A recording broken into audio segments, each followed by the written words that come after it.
So we're here to talk about search, in particular Drupal 8 search, and easy, flexible, and accurate search, which I'm sure some people in the room know is a mythical unicorn that doesn't really exist, because you can generally hit one, maybe even two if you're lucky, but hitting all three of these is really tough to do. But we're going to get as close as we can with a little bit of help from Dr. Seuss and Search API. So if you don't know me, my name is Adam Fuchs. That's pretty much the only profile photo that I have. So if you see it, that's always going to be me. Here's me in Seuss drawing. My last name means fox in German. It's easily mispronounced and misleads a lot of people, but that's what it means, I swear to God. I work for Electric Citizen, where I'm lead front-end developer and site builder, and I've been there for 3 years. I've been doing Drupal for 3 years, all at the same place. So what is search exactly? I built this fantastic website just to show you what it is. It's that little box up in the corner or hidden up in the header with a toggle, or many other ways to put it. Some people put it in the footer, but it's that little thing that basically just does an internal database search. There are different appliances you can use, Solar, Google search appliance and things like that, but generally it's just searching whatever content is on your website. It's usually an afterthought, but a lot of visitors end up using this thing. So they say on average from this Moz article I found that 30% of people will use internal search on your site. And that's pretty huge. They might not go there right away, depending upon your navigation structure. That's always a big battle on, is nav more important? Should we just kind of direct people to search and make sure that works really well? Hopefully you'll have both. But generally if somebody can't find something in 2 or 3 links in your main nav, they're going to give up and they're going to hit your search bar, and hopefully what you're going to provide them is what they need. Another big thing is that conversion rates usually jump when search is used. It's usually like 2.5, 2.39 on a lot of e-commerce sites. That jumps to almost 4.5 to 5 if somebody uses an internal search. It's kind of skewed because they're probably searching for an exact product, and it's definitely more based for e-commerce. But it is something that if they're sticking around long enough and you provide them a good internal search result, they're going to do something else on your website. They're going to stick around a little longer. They're going to buy something or sign up for something. They're going to be invested. So we have core search, which is awesome. Drupal 8, it does the job. Basically, it searches for any default rendered node content. So body fields, title fields, text fields, terms, things like that. Anything that comes with Drupal. Is it good enough? For a lot of sites, possibly so. For a lot of sites, that's all you need. That's all we used for a long time. We didn't do any fancy search tools because we didn't know a ton about it. We didn't have a lot of requests for it, and there wasn't a lot of money budgeted for it because this stuff does take a lot of tailoring. It's easy to implement, but getting the actual results you want can be a lot of time invested. So a couple identifiers is, do you use a lot of entity reference and a lot of contrib entities? I love paragraphs. We build entire sites in paragraphs. I build paragraph bundles just to allow me to build the site. They're only tools that I can use, but it increases my performance and makes a better editor experience, even though it's kind of for me to help them. So sadly, core doesn't search any of that. It's not super good. If you've ever been to the core results page, which we'll go to in a little bit, it's not super user-friendly. There's no context. If somebody gets there just by a Google search or ends up there randomly, there's nothing to tell them they're on the search page other than a box that says enter some keywords.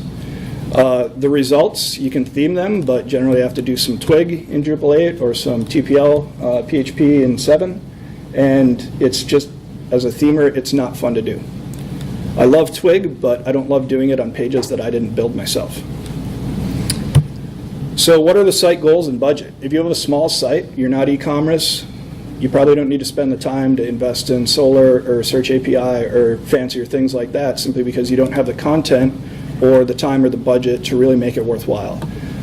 It might not be the goals that your users are going there to look at. You might have a brochure site or something along those lines. So all of that is things to take into account. So here's what core results look like out of the box. You get a list of things that have results. Your search word is highlighted. They're numbered. Not a whole lot of context other than that. It's not bad, but if you have a lot of content, it's also not real good. The nice thing is we live in the contrib world, just fantastic. So we have things to help. Obviously, Search API, since that's what this talk is named, we know that that's going to be helpful. Solr is the other big one. These are the really two kind of key approaches to take when you're talking about search and Drupal. So let's talk about Solr, because that's not what this talk is about. And it's not about, that's not what it's about, because I don't know a ton about it. I haven't spent a lot of time invested in it. But I do know some things. I know that it's fast. Solr is generally going to be faster than any other search method that you could use on your site. It's friendly. So it's got things like fuzzy search, which allow people to do misspellings, which Search API and Core Search does not do.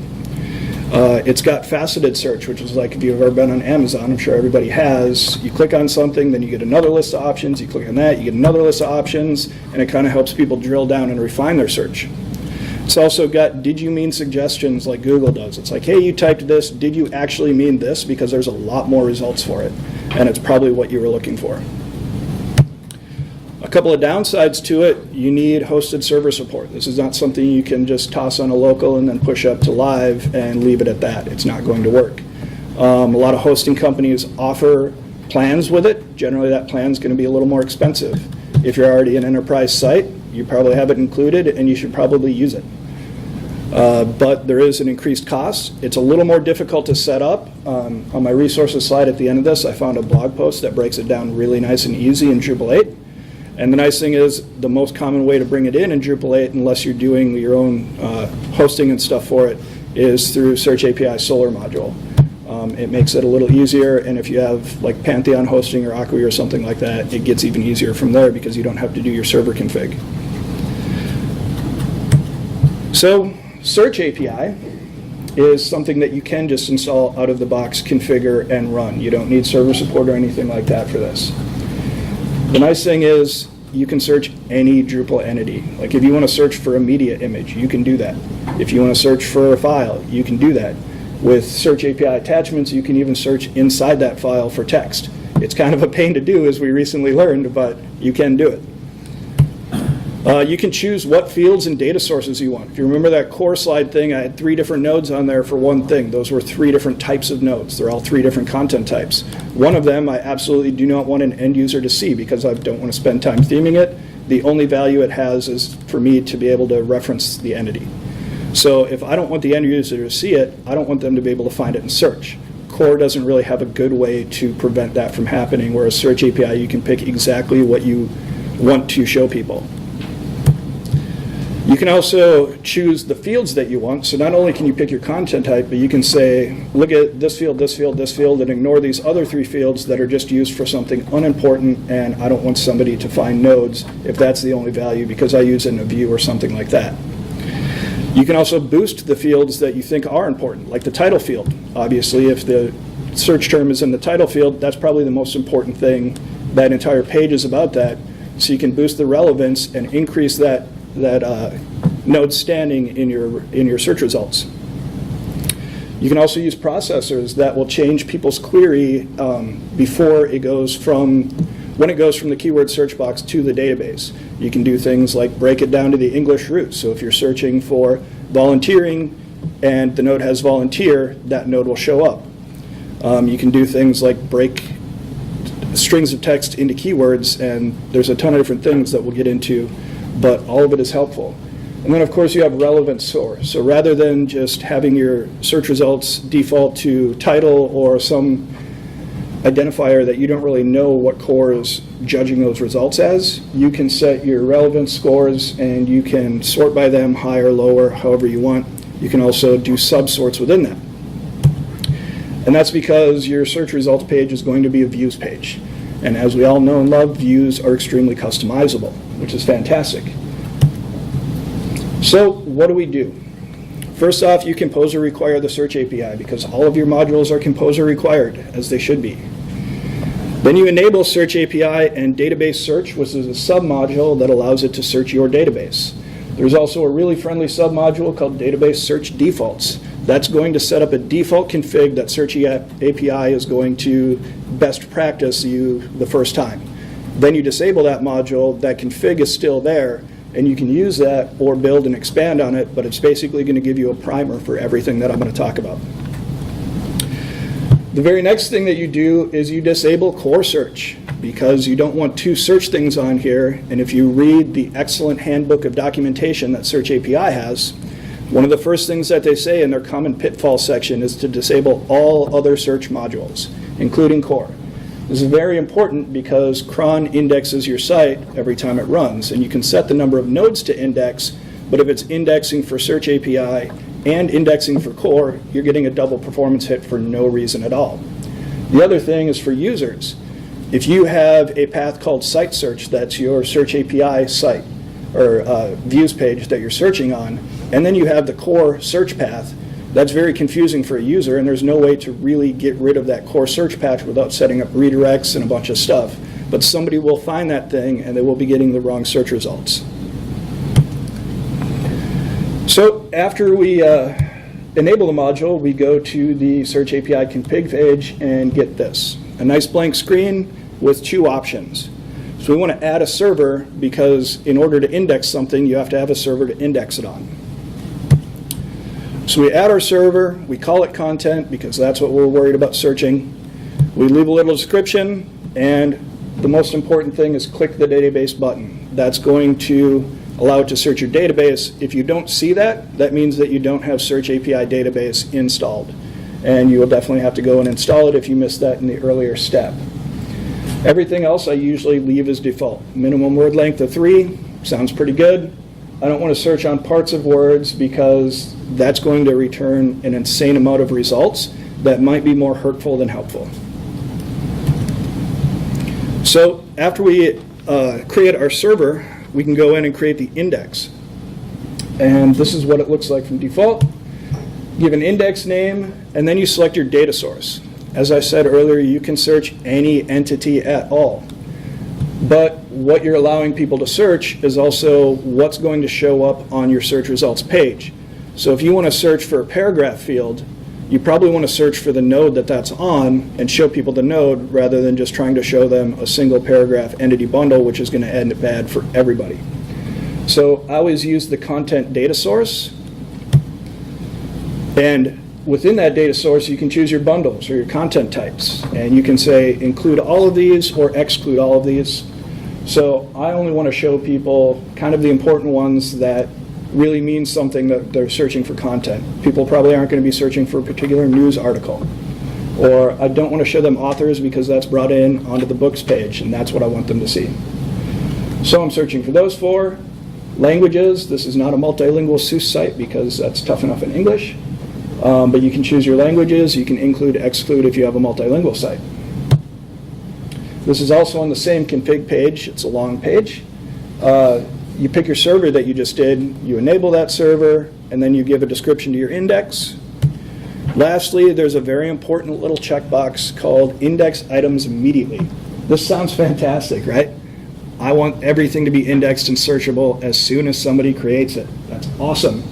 Except for when you're doing something like recurring migrations, or you have 30 editors entering content into your site because you're a large city or university, and you might have 500 nodes added that day. Well, if that's all being processed, your performance is going to take a nosedive. So turn this on if you have a small site. If you have a large site that's not getting a lot of nodes ended up, you can definitely turn it on after you migrate everything in, after the site's set up, but this is a very dangerous checkbox that you want to use carefully. After you have your server created, it's time to add some fields. So we got our content types. Every content type that you're allowing to be searched, every field within that content type is going to show up in this list. You don't probably want to have them all searched, but they're all available. If you've already added some fields, the same list will show up in a pop-up. I don't know why they do it differently, but they do. So I'm going to add a field called categories because I want to let people search for fictional books or poems or something like that, right? I've got the categories field on there, but the whole goal is to end up with a single search box, just like core site search. As you'll see a little bit later on, that's not going to work with the categories field. You need to actually pull in the term names that are being referenced from this categories field. So you have to drill through the entity reference fields all the way down to that little name field down there and add it like that in order to get actual results that'll show up in a full text search. So we always reach through the content field to the entity being referenced and pull the information from that. If you do nested paragraphs like I do to make accordion things, you might be reaching 3 entities deep to actually get your accordion header into your search results. But that's how we do it. That's also why we always start with content as the data source. So once all of the fields are in there, now we get to do something called assigning boost and setting field types, which is awesome. So we want one single keyword search box, and that box is a full text filter. So every single one of these fields is going to be a full text field. This is way different than the field type on the content type. I have something called accordion header, which is just a regular text field. That's great. My categories field is an entity reference field. It's still going to be a full text field here because only those full text fields are going to be searchable through the view. The boost is a relevance multiplier. Remember when I was talking earlier about relevance and how these things are ranked? How that works is when somebody queries grimy, for instance, like we did earlier, it's going to search every node in those 4 content types. It's going to search every one of these index fields for the word grimy, and it's going to add all of those results together for each node and assign a score. If grimy is in the title field, it's going to multiply that one instance of the word by 21. So all of a sudden, if that's the only word on the page, it's a 21-point score. If I've got that in the title and I've got it twice in the body, that's a 23-point score. So you can assign which fields are more relevant to do things like increase your title weight. If you have headers, if you have widget titles for paragraphs and things like that, those are all fields where you're going to put more important things like headlines, so you can give them more weight in Search API and really tailor your results to something that's going to be relevant to a user. So as I said, all full text, more important fields get a higher boost. And now we can set processors. So all 4 of these areas are within the same Search API config. This one deals with what happens after somebody types something into the search box and before or after it goes to the database. I usually enable the same 6 processors just out of default. Entity status, is the node published or unpublished? Why would I want unpublished nodes showing up in my results? That makes 0 sense. So let's turn that one on. HTML filter is going to scrape for tags in long text fields, and it will assign, based off boost for tags in that field, different levels of importance, and then it's going to strip those fields out before it sends it to the view, so that I'm not getting results that have an H2 and an image and a file embedded in my search excerpts. Oops. Ignore case does exactly what you think it would. It ignores the case when somebody types it in. Stemmer breaks things down to the English root. Tokenizer is very handy and very dangerous. It takes strings of text and breaks them into keywords based off spaces. It also tends to break them into keywords based off things like apostrophes, which can be dangerous. So this is the one that you always spend the most time fiddling with. And then type-specific boosting allows you to, instead of boosting the fields, boost the content types that you chose for your data sources. Yeah? Can you expose any of these to the user in the search interface? Like, say you wanted them to choose whether or not to ignore case? Not that I know of. I have not seen any option like that on the view, so I'm suspecting not, but I can't 100% say no. I would guess no, because most of these happen in between the view and the database.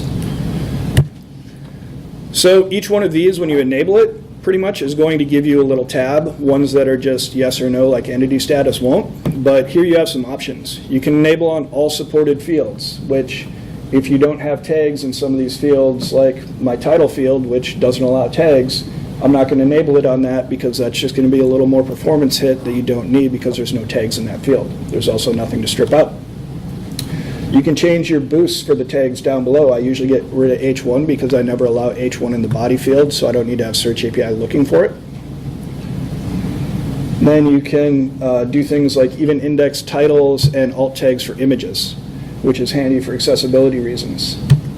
Ignore case, just enable everywhere, because why not? Stemmer, I also enable everywhere because generally having things broken down to their root level is going to be pretty expedient for everybody, and there's not a whole lot of ways for Search API to mess this up. Tokenizer is the big one. I started out using it on every field. Now I only use it on full text because a lot of the fields that we do are going to be author fields or names or things that people will put a little bit more special characters, accents, apostrophes, things like that. And Tokenizer does not deal with that in the best way. This is still one that I'm in the process of figuring out exactly what it breaks and what it really breaks things down to. But generally, I just put it on long text fields, and then if I don't get the results that I'm thinking of, we just tweak it later.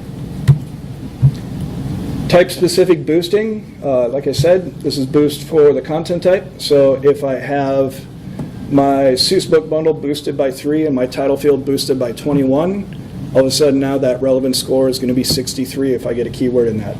So this is really important to really push your higher level content forward first.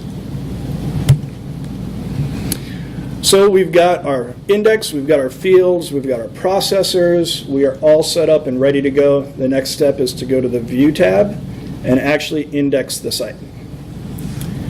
So nothing is going to be indexed by default. You can click that Index Now button and that will index everything.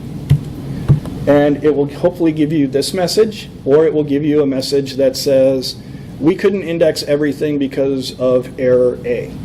Generally, that's going to be if you have a misconfiguration in your fields or your processors. It pretty much has nothing to do with the content you're trying to index.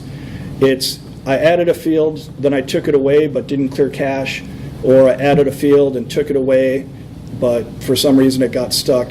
Or I tried to add a field that no longer exists on the content type because I deleted it but didn't remove it from Search API. So there's different errors you can get, but I would say 95% of the time I run this, I get this green score, so it's pretty reliable. The other thing to note is that if you ever change any of your settings in the Search API config now, you will need to re-index your site. So this is something that we ran into a couple of times while building a recent site where, like, okay, these were the fields that we thought were important. Now the client says, well, we're not seeing results for this field right here. You know, we have this person's name in this field, it's not coming across correctly. So we come through and we change that field, and all of a sudden we get no results because we forgot to come back and index the site. So anytime you change something, re-index. Now we get to build the actual results view. So this is my favorite part because you can do a lot of sweet custom stuff on here. You don't really have to for site search, but why not? The important thing is that it's index and then your index name. So index site search instead of content or something like that. This is the only way you'll get your database results into the search. The nice thing is any field from your data source can be added to the view, even if you didn't index your field. So I decided that since this is all about Seuss books, I'm going to show some book covers in my search results because that's friendly for people. If it's a book node, why not show the cover? I didn't index the cover image because I'm not going to allow people to search by that, but I can still show it. An important thing to note is there's a processor called Highlight that if you remember the core search results, it'll highlight the keywords and in the excerpts. If you use that filter, which is available in Search API, so you can get that same highlighting function, you have to show the excerpt field in order for it to show up. It won't show up in any other field that you add. I generally don't like to use that because I like to tailor the fields that I add a little bit more than that, but it's definitely an option as long as you use the excerpt field, which Search API will create if you enable that filter. So we've added our fields. Now we have to do the actual full text filter itself. You're always going to want to do Search API full text as your filter. You can set it up really similar to the views combine. It's pretty much the same thing. It's just like that on steroids. If anybody's familiar with that, it allows you to say, add this field, this field, this field, and create a search box for it. That's pretty much what we're doing. You can set the same operators and or not. A couple of things are different though. You can actually enter your placeholder right here, which is sweet, rather than doing a views alter and trying to insert it that way. You can parse by different things, and you can select your searched fields. Any full text, remember in those field types, you set them all to full text. Any full text field is going to be available in this box. I always leave it blank because that means it's going to add all of them. And if I'm going to index the field, I might as well allow Search API to access that index. So I don't know why you would ever pick and choose on here, but you can if you want. Parsers was the one that threw me for a little while. So how exactly does this thing work? The operators, which are the and, or, nor, I'm used to using those for, okay, search for this word, and then just give me all results that have those words. Search API doesn't really work like that unless you use the multiple words filter. How this works is single phrase is going to take whatever you type into the search box, and it's going to search for that phrase in particular. So if I search for gummy bears, it's going to look for gummy plus bears in every field that I've indexed. It's not going to look for either gummy or bears, even though I have all of these words selected as my operator. So multiple words is going to search for gummy or bears anywhere in any field on that node as long as it has both of them. Directquery is something that's extremely database specific. Whatever that person enters into the search box, it's going to look for exactly that. It's not going to take into account strings, words, and it's basically for more specific developer-based searches, probably not something that you're going to allow a user to access on your search box. I've never used it, so I don't know exactly what really the end route would be for that, but if you're turning this over to end users, probably don't use that one. So we've got our filter set. Now we're going to work with our exposed form. This is going to work exactly like views normally does. Have a search button, include a reset, allow people to choose a cert order, and then I like to do input required. That way, just like core, you have to actually type something into the search box before you see results, instead of just having a list of nodes and then allowing people to filter by. It feels a little more on what people are used to when they go to a search. So we put some text on demand in there as well. And then this is the entire view as it done. Looks really similar to a regular view. I'm picking some results so that people kind of know what their search did and how many things that they're returning. Got a pager. The important thing is I'm sorting by relevance descending so that all of those scores and boosts that I set up is actually going to mean something. If we just searched by title or left it blank, it wouldn't really do anything when I'm adding all of those boost fields. Everything else is pretty similar to regular views. I also set the path site search. And I do that even though I have core search disabled. I could select /search and just leave it at that. But to me, that's a little risky because if somebody ever turns on core by accident or a future update or something kicks it in, all of a sudden I'm going to have problems. So generally I set it to something different than just search. So this is what we get. It's awesome. We're done, right? Now we can go to House of Balls and party. It's not super friendly, but it works. But not exactly. Remember that opening slide where we saw the fancy slide down search box? We no longer have that. There's no way to toggle it. There's no box there. Because remember what happened when we had that?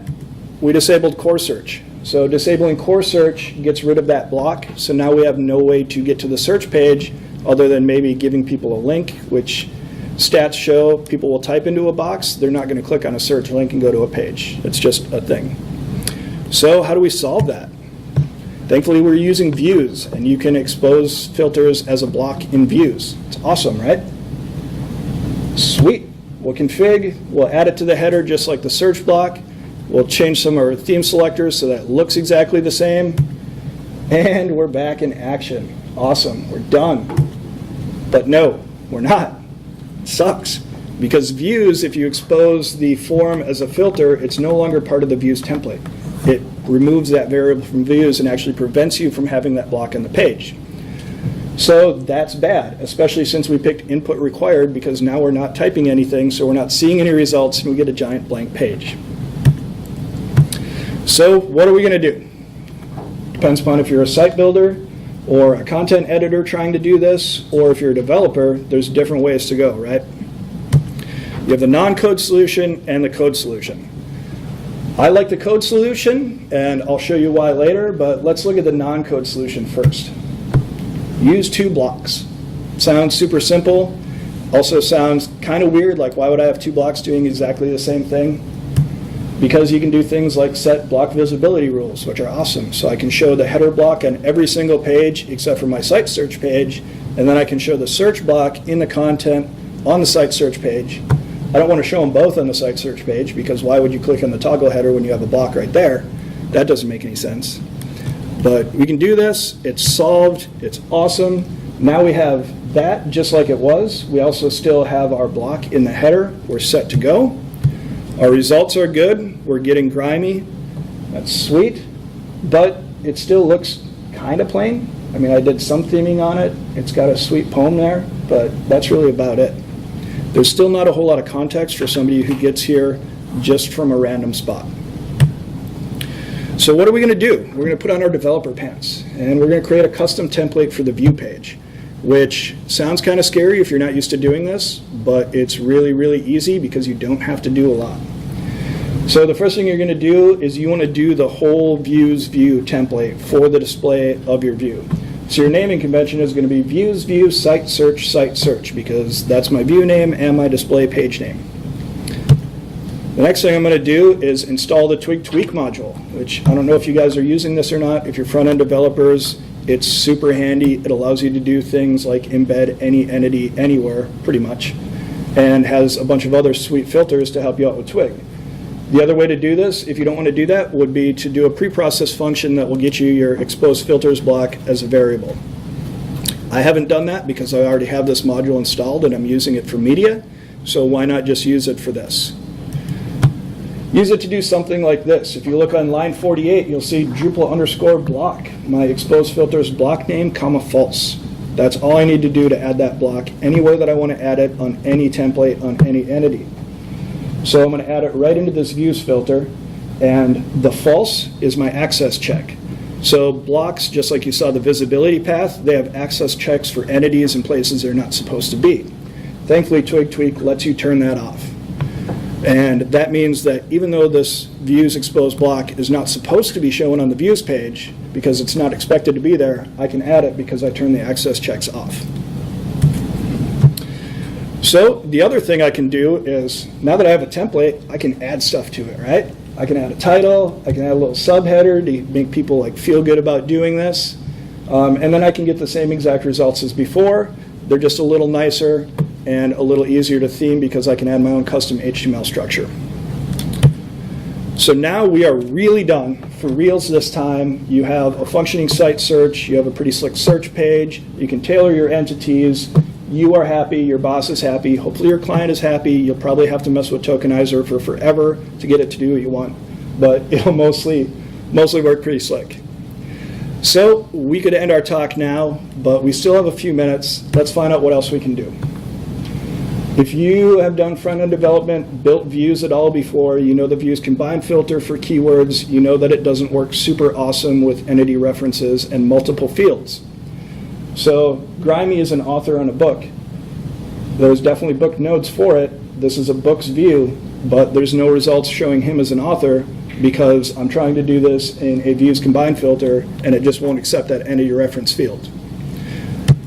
So let's build another index. The nice thing about these servers is you can have as many indexes as you want on them and you can use them for very specific things. Like if you had installed Solr, you would have a content index and a Solr index on the same server. So I built one specifically for the content type that I'm going to build, that I built this view for originally. I'm going to set it up pretty much the same way, content. I'm going to limit my one content type I want to show in the view. I'll add the fields that I want people to be able to search on, the fields that I'm going to end up adding to the view, either in a search text box or in a select list. That's the nice thing, is I can not only have just a full text box, I can also add all of the select lists, better exposed filter stuff. Dates is kind of an issue right now with Search API. You can add a date field. There is a date type. The sad thing is somebody would have to type in the exact date and time in the format which you formatted that field at in order to get results. So dates I would not recommend using with this approach. Everything else is pretty sweet. The one thing that's different is category is a select list. I want people to be able to pull down and select the categories that they want. So I'm going to add it as a string, and I'm going to add it at the content type level rather than before drilling down through the term reference field to the name and setting it at full text. If you drill down to the term reference field to the name, it's going to pull one single result, which doesn't work in a select list. So you have to do it from the actual field, and it has to be a string, which is like that, and it gets no boost since it's a string field. There's no way to boost that field at all, which could kind of be a downside, but generally you're using this for terms and things, so you probably don't need a ton of boost. Then we can set our processors, which work exactly the same. Your content categories, that string field, is not going to ever be HTML filtered or tokenized because it's just setting a list of results. You can stemmer and ignore case it, but since it's a select list, there's no reason to, because people can't type anything into it. So you generally just want to, anything you did as a string field, don't use a filter, a preprocessed filter on it at all. So now we can build a view, which is going to be index Seuss books. We can add all of the fields that we wanted. We can set our filters and our exposed forms exactly like we want. The categories filter, which is my select list one, works exactly the same as a regular view select list filter. And it allows you to do things like this.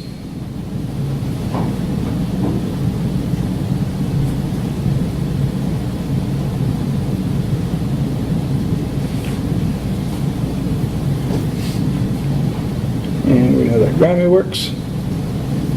So we got his book result, so we're all good.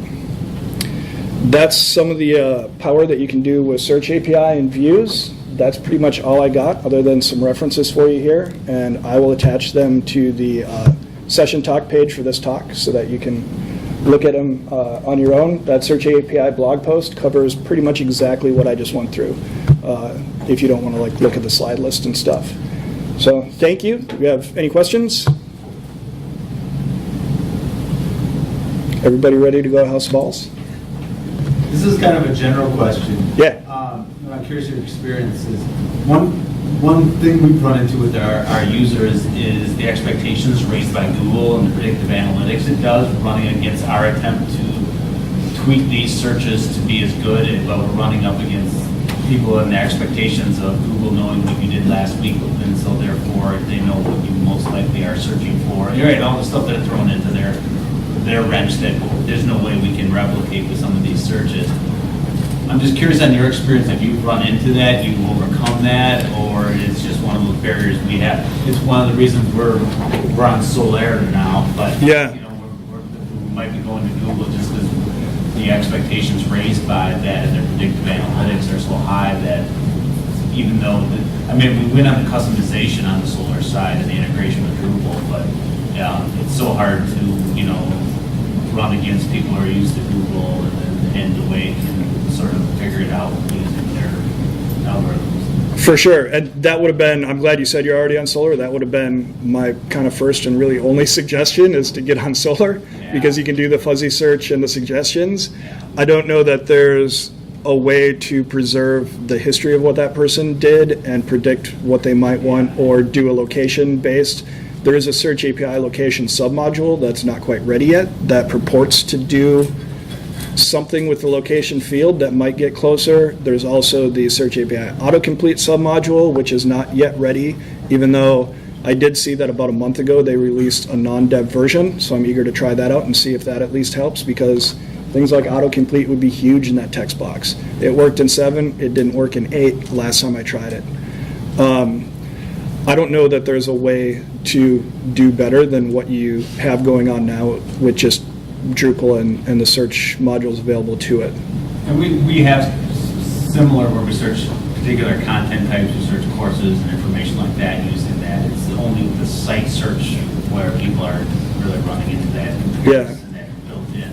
Even though we think we're doing good, you know, and we know all the work that goes into these modules and such, you know, their expectations are good, you know. Yeah, and that's, I think it's true, but it's sad too. And it's something where, so as the developer, you have one set of standards on here's kind of how I think people should search this, here's how I set it up. Then your stakeholders are going to have another set and be like, no, this is really what's important. And then your users are going to come, and hopefully you've done some heavy user testing so you don't find this out in the field, but they're going to have a whole nother set of things.